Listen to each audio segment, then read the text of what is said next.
Listening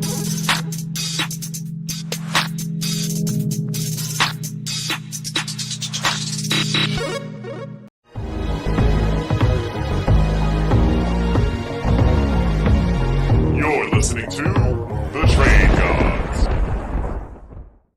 What is going on, Player Profiler Nation? It's your boy Jason, the Trade God, going live today with the great, the one and only, the todayer himself, Jack Cavanagh, best mustache in the game. How you feeling? I'm feeling great. I'm bobbing my head. That music, that intro music, it gets you going before the show. I am pumped. I'm happy to be here. I'm happy to be considered a god, or at least a trade god. So yeah. I'm flying high right now. I'm living the dream. Good stuff.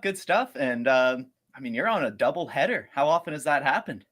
It happened last night. I was on Player Profiler today, and immediately after I was on the Writers Roundtable. Typically, that's the only time it does happen, but happy to follow it up with Trade Gods too.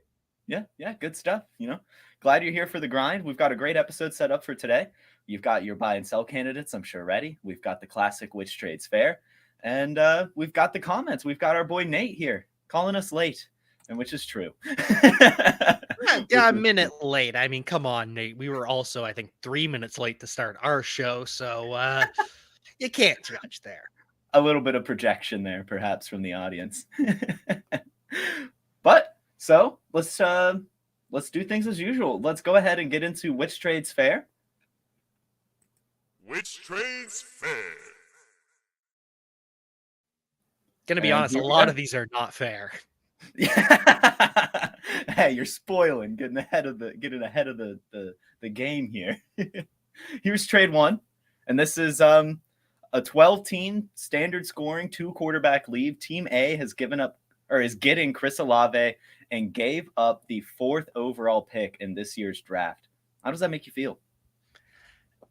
There are reasons you could be convinced to do this. This is not a terrible trade, because in a 2-quarterback league, it makes it possible, more palatable, that you could get Bijan potentially falling to 4. Probably not, but quarterbacks could go early. Mm-hmm. Anthony Richardson, he's probably going to go before then, but you might get Jahmyr Gibbs. You might get your choice of quarterback after Anthony Richardson. But at the same time, you don't get your choice of anybody. This is the problem with the 104. If it was the 102, I could get behind it. But the 104, you're just left with the leftovers. You're probably missing Bijan. You're probably missing Richardson. And by the time your draft actually rolls around, are you missing Levis if he shoots up there? Are you missing CJ Stroud?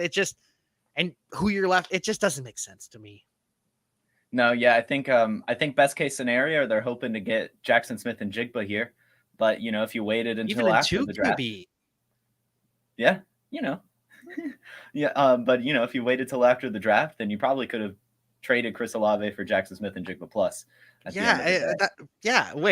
would rather have Olave than Jackson Smith and Jigba to begin with. So exactly, even if he is the 104, none of this makes sense. Yeah, I guess they're like really, really high on maybe whichever quarterback is down, it or would fall down. But of course, like you just said, you can't predict it at all. You've probably got to wait till draft day. It's not the NFL where you can be like, well, at 4, we'll get our choice of quarterback and we can develop them. You don't have any choice or any say in the development of any of these quarterbacks. So you're just getting the leftover. No. Yeah, I think I'm with you there. I think I'm just holding on to Chris Olave. Unless, of course, we're sitting on draft day, the 104 comes up. I can make that move because the player I want is there. But I'm definitely not taking the gamble a month before the draft. More than a month. You got a long way to go. Yeah, they're just getting really excited. They're getting really excited here. So we're both on the same side here. On trade 1, we're both taking Chris Olave. Maybe things will change on trade 2. Team A is giving up the 1st overall pick. Again, a 12-team 2-quarterback league, and they are getting DJ Moore and the 2nd overall pick. What does that make you feel? This is one where I'd like to see what the roster is of the guy trading up to the 101, because there's a chance you could still get Bijan at the 102. And if you're settling for Bijan, then I love the DJ Moore in the 102. But if Bijan's gone and you're getting Anthony Richardson, I still love the 102. Mm-hmm. So I think either way, I'm going with the 102 and DJ Moore. DJ Moore, he has seen his value in the public eye fall, but he's still a wide receiver 1-2 on that borderline. Could get even better now that he's finally going to have a quarterback that's drafted to suit him, finally get a chance to grow together with someone. Mm-hmm. And you either get Anthony Richardson or Bijan Robinson, a premium asset either way. Yep. So you get a premium asset and a starter versus a premium asset.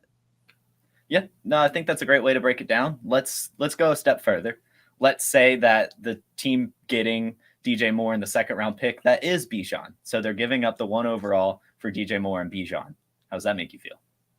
Yeah, give me DJ Moore on the 102. I move back for the Dynasty 101. I'm still taking Bijan at the 101, even in Superflex. I know Anthony Richardson had the crazy combine, but we don't know the draft capital. I could change my mind once we see the draft capital, but I'm going to get 2 full years of Bijan production, elite running back 1 production, before Anthony Richardson might see a snap. Yeah, no, that's definitely true. So I take it if that is Bijan Robinson for DJ Moore and Anthony Richardson, you're still on the Bijan side? I think I'm still on the 102 because it is still a premium dynasty asset plus a starter. I understand giving up DJ Moore on the 102 to get Bijan, but I think I go with the 102 and DJ Moore either way, just because there's 2 premium assets in this class. Definitely. I love Jackson Smith and Jigba, but he's not a premium asset. I love Jahmyr Gibbs, but he's not a premium asset. It's just the 2. It's Bijan and it's Anthony Richardson. Yep. Yeah, I think I'm with you there, especially, this is a 2 quarterback league, so it would be nice to get Anthony Richardson. But like you said, Bijan's going to be a lot more locked in. You're going to be able to get production out of him probably before Richardson even sees the field. So that's definitely great thinking there. I'm curious later what the trade analyzer will think, because it is only moving up 1 spot, and I'm just curious how DJ Moore fills that space. I'm excited to see what the robot thinks. Shall we move on to trade 3? I think we shall. Let's do it.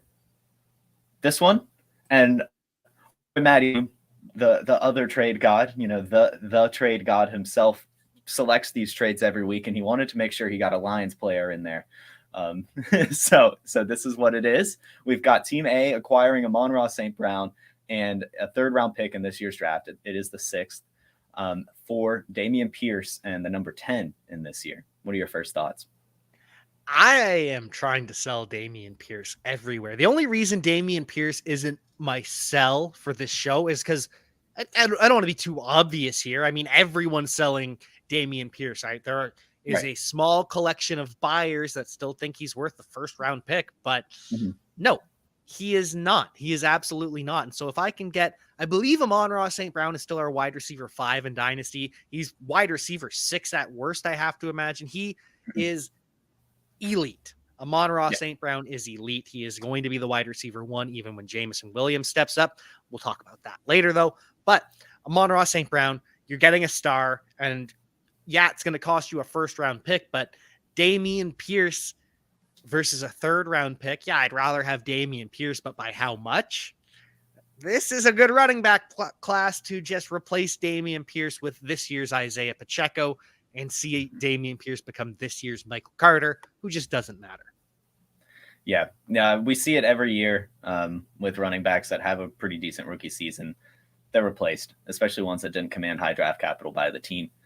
You've got a new regime coming in too. So yeah, I mean, I'm 100% with you. I love Amon-Ra St. Brown, elite wide receiver. I think he is 6 right now in our rankings, but I would argue that he could be higher, to be honest.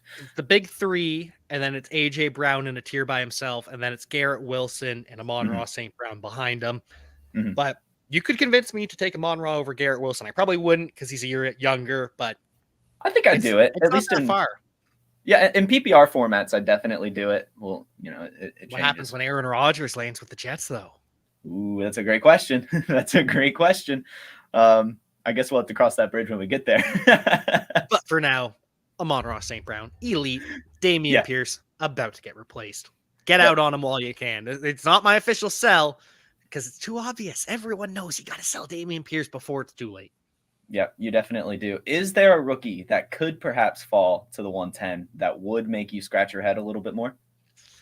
I really don't know because this is not the wide receiver class of last year, which really pushes everything else up and makes it a worse class in general.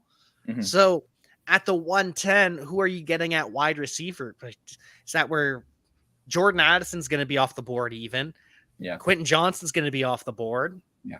Quarterback. I can't remember if this is a 2 QB or not. It is. It's a 2 QB. So all 4 quarterbacks are probably gone. Bijan's probably gone. Jahmyr Gibbs is probably gone. JSN, Quentin Johnson, Jordan Addison. So at the 110, you're getting Zach Charbonnet, who I really like Zach Charbonnet, but I got a premium asset, a wide receiver, 5'6" overall for Zach Charbonnet, who might be an RB2. Yeah. Yeah, no, I'm with you 100%. I don't think there's a single rookie that's falling to that 110 that I'm excited about, or perhaps not more excited about than I could get at the beginning of the second. Especially because I'd rather have Amon-Ra St. Brown over all of those wide receivers, but those are the top guys in the class, right? Yeah. Amon-Ra over Roschon, Amon-Ra over Zach Charbonnet, Amon-Ra over Devon A-Chain, who's going to be creeping into that first round, and I'm not going to be taking him. So I have to ask then. I don't know why I want to ask this because it's not even going to happen, but why not? We've got airtime to fill. If it is Jackson Smith-Njigba that falls to the 10th pick, it's Jackson Smith-Njigba and Dameon Pierce for Amon-Ra and a 3rd round throw in. Does that even make you scratch your head, or is it still the Sun God? It's still the Sun God. It looks attractive on paper until the draft happens and Dameon Pierce has now been supplanted by Zach Charbonnet. Perhaps, or whoever it is. It's just give me the Sun God. Give me the Sun God all day. Yeah, 100% with you there. Love that guy. So this final trade 4 is a special trade. We've started doing this. We have the Trade Gods Invitational League, and so every week we've been pulling a trade from the league. This is one of them. This is a 14-team tight end premium. Start 3 wide receivers, 2 flexes, and a super flex.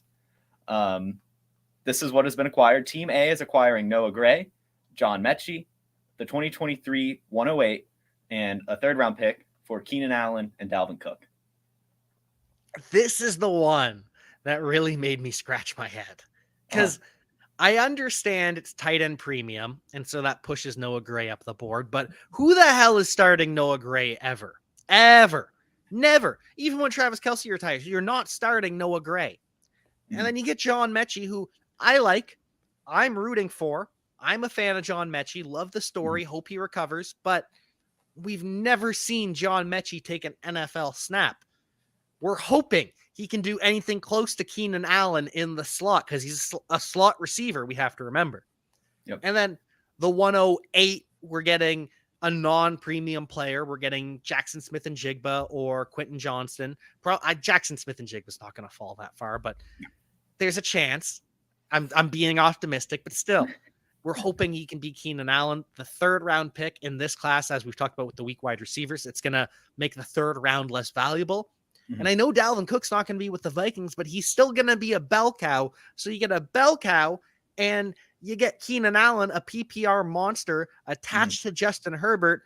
Because remember, earlier today, Keenan Allen restructured his contract. So that means not only is he around this year, he's probably around next year too, because that's going to cost extra dead money to cut him. Keenan Allen's sticking around with Justin Herbert, and you're getting John Mechie and Noah Gray. So, this was actually a trade I made. I really like Noah Gray and John Mechie. I don't know why. It was a fun trade to make for me. To fill you in, Dalvin Cook was not going to be starting on my roster. I am running back university right now. Okay. And so I kind of just wanted to take some dart throws. I do believe if Travis Kelce gets hurt, that you will be able to start Noah Gray. I think that's probably where the lines falter. And I'm just a believer in John Mechie. You'll probably be able to start him because it is tight end premium, and Yeah. tight end is such a bad position. But that is a big trust in John Mechie and Noah Gray. It was. I wanted to have some fun. It's my league. Try to have some fun. And so who are you hoping for at the 108 then? I mean, I'm trying to use it to trade up right now. Currently, I really do want Jackson Smith and Jigba. Okay. Really bad. Like really bad. So that's the target is JSN. Hoping to get Keenan Allen, but future Keenan Allen for years to come. Exactly. And I do think the Chargers are probably going to bring in another wide receiver, even with the restructures. I think they have to start planning ahead. So they need a fast guy. They need a threat downfield. They can't just have Josh Palmer as their fastest receiver running a 4.5, right? No, they can't. It's rough out there. So, I think it's a fair trade. I think I'm even with you. I think I did lose the trade, but sometimes it's fun to lose trades, in my opinion, even as a trade god. Just throwing trades away. Wow. Now I get the peek behind the curtain of the trade gods and see that Jason he's just trading to trade. Sometimes this league's been really exciting. We've had a trade almost every day completed in this league. Lots of active fellas. So it's been some good stuff. And, I just kind of want to keep adding fuel to the fire. I think I'm with you. Yeah, you get at 108 or who you trade up for. What's your other pick that you have in the first round then? That's it. I have already traded one of my first round picks. For? So, I don't even remember. I think I traded 105 for Christian Watson and Antonio Gibson. Oh, okay. I co-signed that. I love that. I think I added like some third rounds in a second or something, but kind of make it work. But yeah, so I wait for those guys. So that wraps up our which trades fair analysis. Do you have a choice for which one you think is the most fair?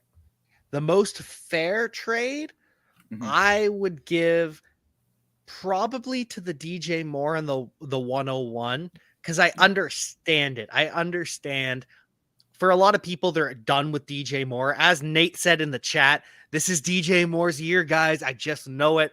And I still believe in DJ Moore, but I get why people might be done with him. And when you get your guy at the 101, you get your Bijan Robinson or your Anthony Richardson, whoever you prefer. That's, as you said, it's okay to lose trades sometimes if they make you feel good. And so if you get your guy, it's going to make you feel real good. And really all you gave up, in your opinion, was DJ Moore. I can understand that. So that's the one I'm going with. How about you? I'm 100% with you there. I like that. The person going for the 101, they don't want to take their chances sitting at 1-2. They want to get their guy, and DJ Moore to them was the cost to take that risk. And I think these others are a bit more lopsided, just a bit more. I don't think any of them are too far off, except for that Amon-Ra St. Brown one.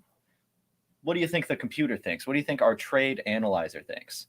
I had a little peek at it earlier, and I was shocked to see Dameon Pierce actually was the more valuable side with that 110. But as we broke down, the computer's not taking, well, I'm sure it is taking it's taking ADP and things like of that nature into account, but I don't think the computer feels the same way we do about Dameon Pierce. You know what I mean?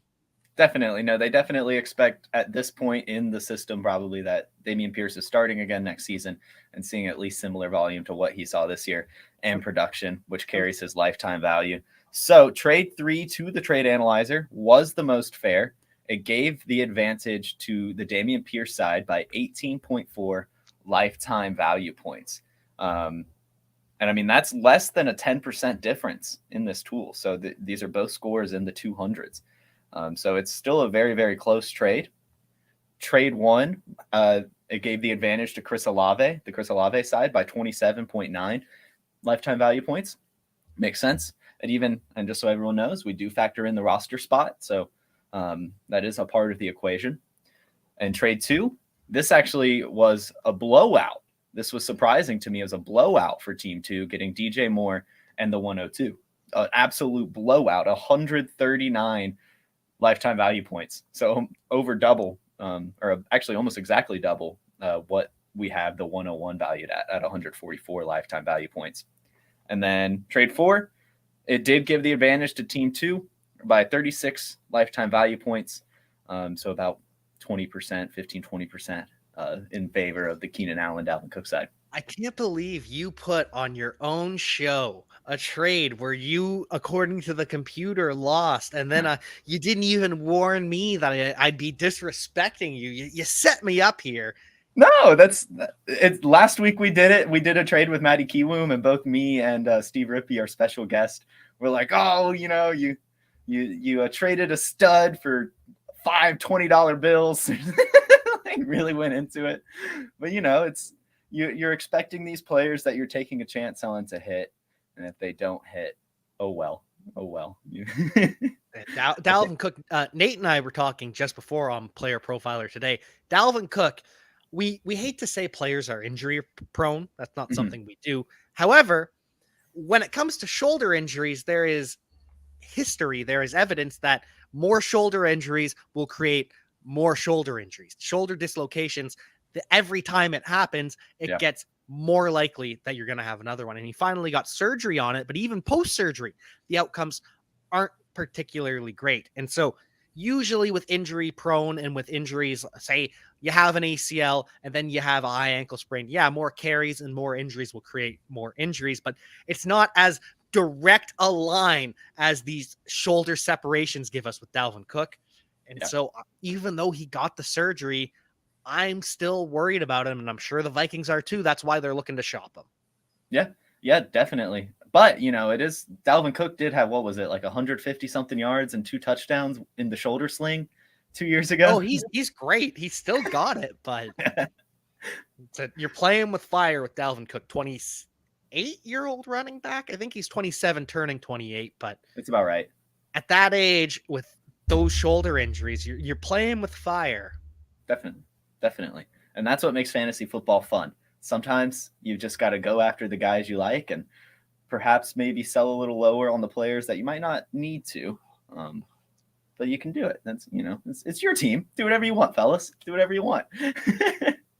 But speaking of running a team, making trades, looking all this stuff, we do have the best app, the only app for Dynasty Fantasy Football on both the Google Play Store and App Store. This is the Dynasty Dominator app. It has the lifetime value tool, our trade analyzer that we just used on the last segment, and a player comparison tool. And it's the only one. I mean, it's the only one. And I'm sure you've used the app. I'm sure some of our comments have used the app. It's $5 on any app store with some, you can add on stuff. And we have just added the 2023 rookie class a couple weeks ago, and that's updated with our website and everything. So make sure you go get it. Anything you'd like to add about our fun little app? Oh, it's just the best. And what makes it even cooler is now we have a further update so you can see the comparisons for these players, these rookie players. We finally updated, and you can see Bijan Robinson, he's Marshawn Lynch, and you can use that in your evaluation. Roshan Johnson is Josh Jacobs. You can use that in your evaluation. So you get all of the knowledge way ahead of everyone else. It's the only one you can use on your phone too. Just pure right from your phone. It's an app. Everything else, it's a website. Nah, we bring you an actual app that gives you everything you can find on our website. Yeah, no, it's great. It's great. You just be walking at the park and be like, you know what? A trade just came in. Let me pull out the app.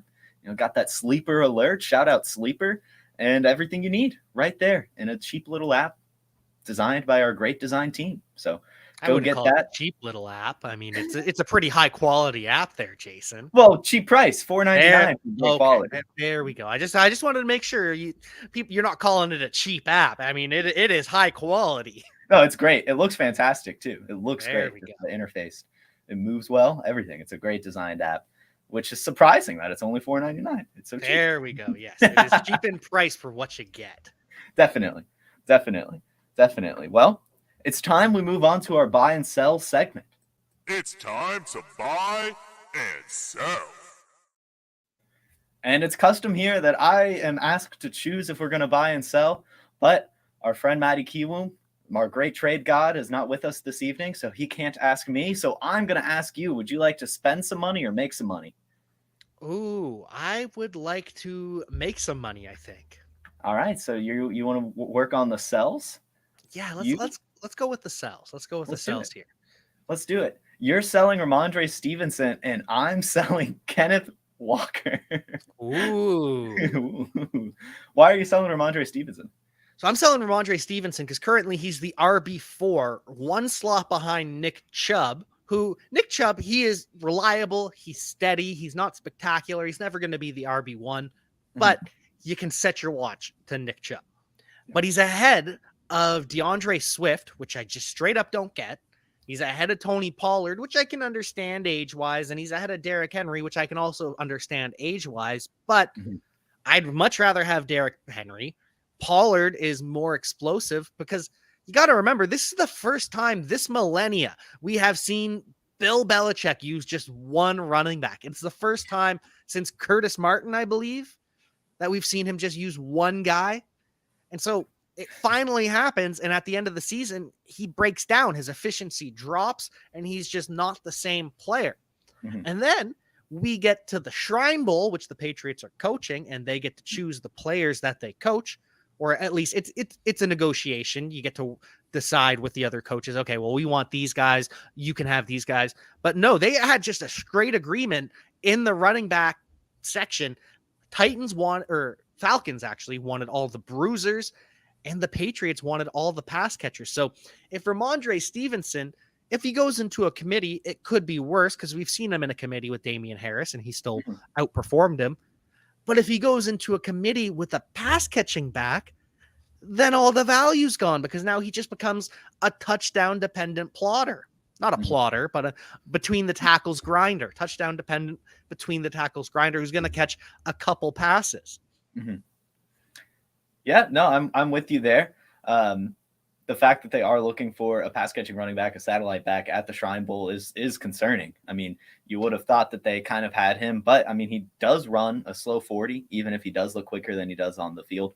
And yeah, I mean, if someone comes in, you're taking away very, very valuable targets from him. I mean, we've seen it with the Patriots, the way they've just used James White or just used Rex Burkhead or just Dion Lewis for a few games there.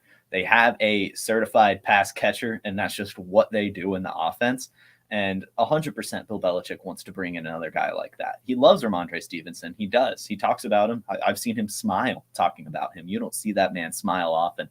But probably because he likes him, he doesn't want to use all the tread on the tires. He wants to help him produce with less of a workload and stay healthy and everything. And so they're bringing someone in. Yeah, no, I'm with you 100%. He is, I mean, he's valued high. Even if they don't bring in a running back, this is still probably his peak. Like he's not going to sneak too much higher just because it's the Patriots at the end of the day. Like they're not scoring a ton of points. And if they are, it's not all going to be him every single game. So I'm with you 100% there. I'm with you 100%. Any final thoughts on Rhamondre? No final thoughts on Rhamondre. I just really want to know why you're selling Kenneth Walker. Is it because he's the RB? Is he the RB1 still? Yeah, he is, and that's exactly why. It's pretty quick here, honestly. I've said it a few times on the show. I'm a market man, and when a guy, especially at the running back position, is pretty much a consensus RB1, you can move him. You can move him, and you're not going to be upset.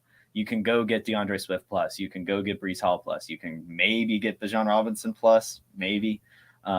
Any of these running backs down to honestly, even all the way down to Derrick Henry, like you can get a really nice plus for some of those guys. And at least for the 2023 season, you won't be too upset. I get the age and everything that is nice, but he did miss a game with injury this year. Correct me if I'm wrong, but I believe it was one game. And everyone does say that, he doesn't really have health concerns, but he does. And so, I actually love Kenneth Walker a lot. I have him as RB1 myself, but that's why I'd be selling him. If he can't get any higher, then you're at the top of someone's market. Then you explore to sell. That's just how it is.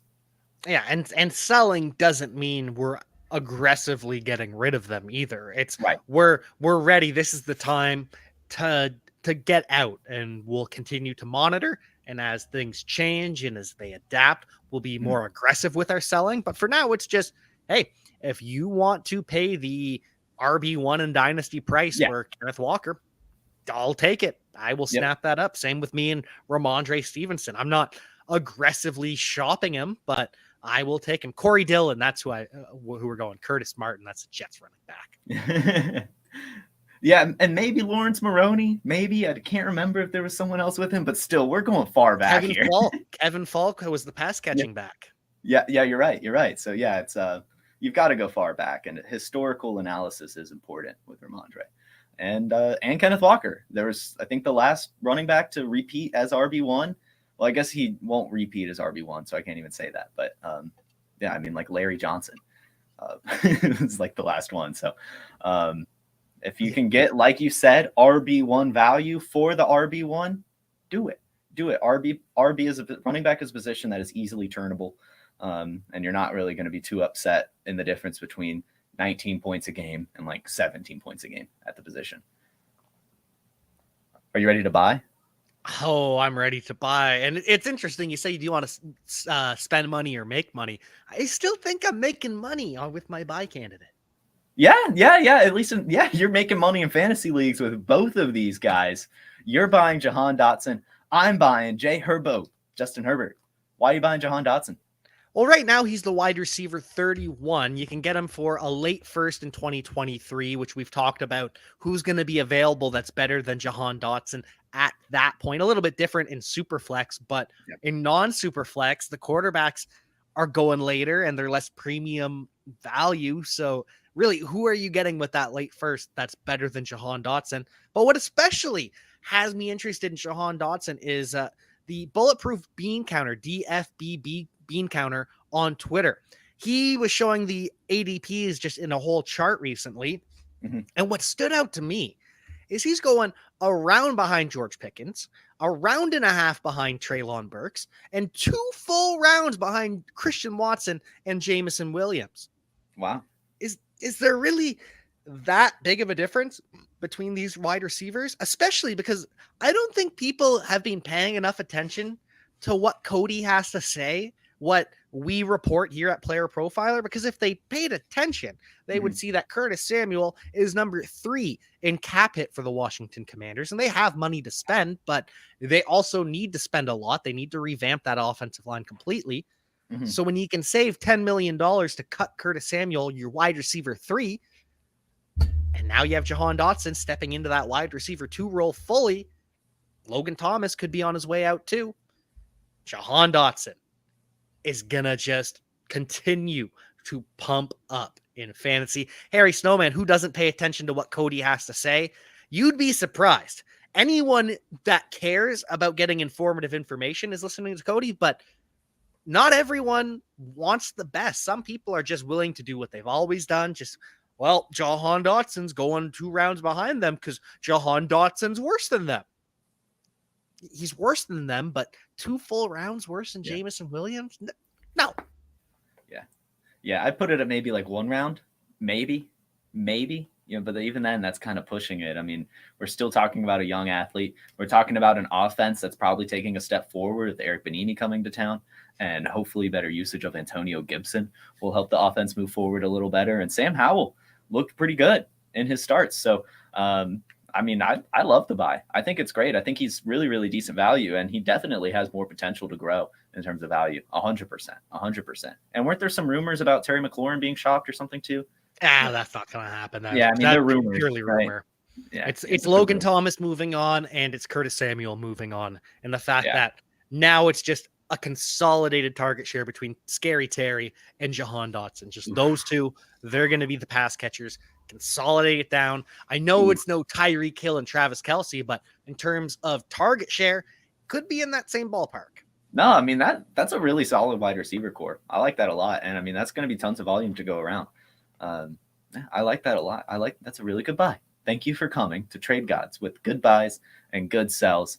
Are you ready for me to talk about Justin Herbert? Oh, I'm always ready to hear about Justin Herbert. Let's go! I love Justin Herbert a ton. It's pretty obvious. It's pretty evident. And I think the easiest way to evaluate fantasy success is on-field success. And yeah, he's coming off a year where he only had 17.1 points per game, which was QB 15. That's not great, which is what is making him purchasable. This quarterback, if he came out and produced at the level that we expected him to last season, he would be up there with Jalen Hurts. He would be up there with Patrick Mahomes in terms of price tag. But right now, he's not. Right now, we have him at, I believe, QB 5. And believe it or not, there are some metrics I look at, and it made me scratch my head. On Instagram, we do a player of a day, and this was something I realized last week when I was just going through to pick some stats for that. And while he led the NFL in pressured throws and only had the 17th ranked protection rate and PFF's 12th ranked offensive line, he still led the league in pressured completion percentage and money throws. And I just think that's fantastic, especially when you take it. It's a percentage here that we're talking about with pressured completion percentage. So not only did he throw the most pressured passes, but he also had the highest percentage of completion. And that's remarkable. Normally you would see it with people not throwing a lot of pressured passes ending up at the top of that category. That means that everything's only going to get better. But even then, he was top 5 in some other great categories. True completion percentage, passing yards, team pass plays per game, both pass attempts and red zone pass attempts. And on top of that, the 3rd most dropped passes in the NFL.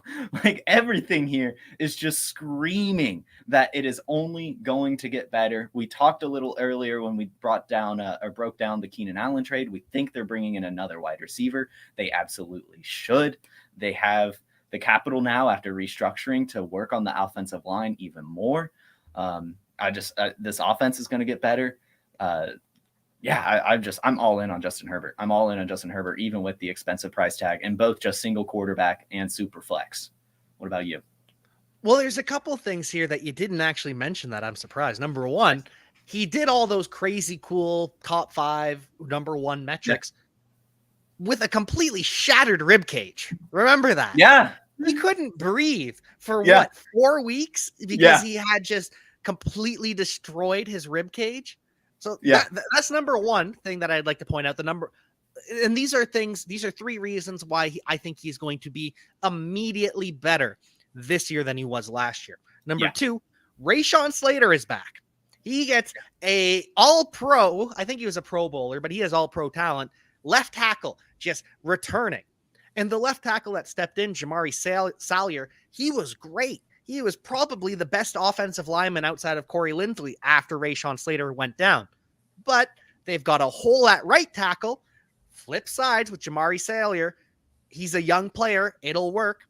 You still have Corey Linsley, an all-pro center. You have an all-pro left tackle. You have a quality right tackle. You drafted Zion Johnson in the 1st round last year. So it's just that left guard that you got to figure out with Matt Filer. That's reason number 2, where it's just immediately going to get better as the offensive line improves without doing anything. Yeah. And number 3, you get rid of Joe Lombardi. And this is not a show where we focus on the coaching, because coaching matters on the margins. But where coaching matters especially is when you have a guy who is actually hurting your offense like Joe Lombardi. It's when you have a coach who is actively trying to force a round peg into a square hole. Because Justin Herbert is not Drew Brees. He should not be number 32 in average depth of target. That should never, ever happen. No. But it did. Yeah. Because Joe Lombardi has it in his head that this is how I run my offense. So this is how we run our offense. And I like Kellen Moore. I think he's a good offensive coordinator. I think he got unfairly scapegoated in Dallas. But Kellen Moore, even if at the very worst, he's just a regular dude, he's not going to be actively making the offense worse, because he's just going to say, hey, Justin Herbert, be you. Yeah. Oh, I'm just so excited for this next season for the Chargers. So excited. I mean, we say this every year with the Chargers, but I know. I mean, I'm not expecting them to ever really win the West at this point, but I mean, I hope they can win a damn playoff game. And even if they can't, they're going to look good and have fun doing it, because they have Justin Herbert. And the best uniforms. They do. They got to wear the powder blues more. Every time. They definitely need to. We have a comment here in the chat. They need to add an explosive deep threat. We just talked about that earlier. They need to. They missed Jalen Guyton, and he's not even good. Hey, imagine if they bring in like Bryce Ford Wheaton in like the 3rd, 4th round. I mean, he's not even good either. But, hey, I mean, he's fast if you wanted a deep threat. What about Trey Palmer? Ooh, that'd be good. A little earlier.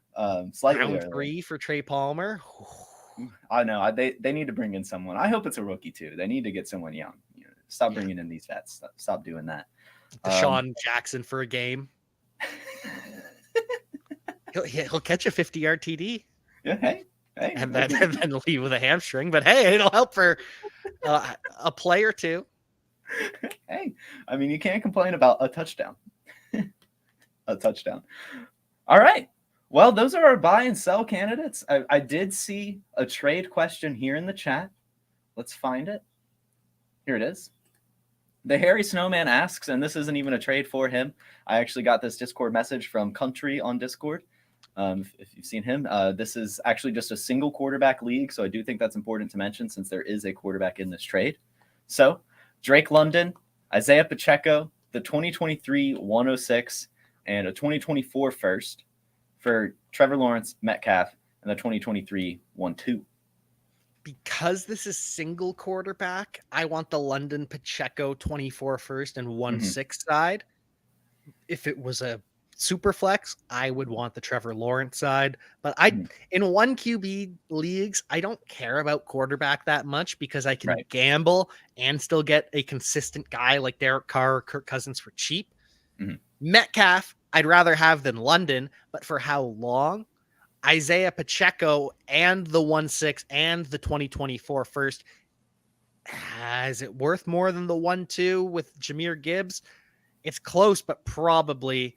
I'm taking the London Pacheco side, I think. Yeah, I am too. I told him, well, so to add to it as well, he does have Jalen Hurts and Trey Lance in this single QB league.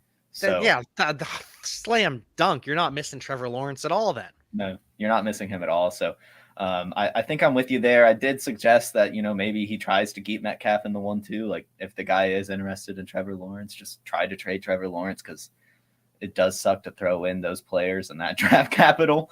But I mean, you're getting a decent haul back. And again, you're not really going to be missing Trevor Lawrence. So, it's definitely, I wish I could pull up the trade analyzer, but my computer never likes me doing that and streaming. Start lagging out a little bit. Yeah. Just be like, but yeah, I'm with you there. I think I'm on the 4 asset side. That's plenty of assets. And I think that is it in terms of trade questions. Anything else you want to leave our audience with? Just make sure you're tuning into Player Profiler today, 7 days a week at 7 p.m. Eastern. Make sure you're tuning into the Trade Gods every single week. Make sure you're tuning in to Wake and Take 5 days a week, making sure you get all of your news covered in the morning, in the evening. I think that's it, though. And just make sure you check out playerprofiler.com because we've got the comps up for the rookies, and that is just like Christmas morning. It is. And we updated the NFL draft area, that whole section on the website today. So tons of good stuff going on in Player Profiler. We had a new show launched today with First Class Fantasy with Billy Muzio and Theo Greminger. So that's fantastic. Everything is going up for Player Profiler. You can find Jack at Cavanagh87 on Twitter. And you do have a Player Profiler Today Twitter as well, correct? I do indeed. At Profiler Today. Yep. And then you can follow the Trade Gods Twitter at Trade Gods FF. You can follow me on Twitter at JFootballWine. And then, of course, follow the Roto Underworld Player Profiler Instagram at Roto Underworld. It's the same on Twitter for our boy Jack. And, thank you all for joining. We will see you all next week with the triumphant return of the Trade God, Matty Kiwoom. And we'll have another special guest joining us in the salary captain, Aaron Stewart. So, thank you all for joining me. Have a fantastic night. Hey, you like that video? Be sure to subscribe and activate those alerts so you get notified as soon as new videos drop. And be sure to check out playerprofiler.com. We have all the tools for you to dominate every type of fantasy league. We have a draft kit, Dynasty Deluxe, data analysis, DFS Dominator, and don't forget the player rankings to rule them all.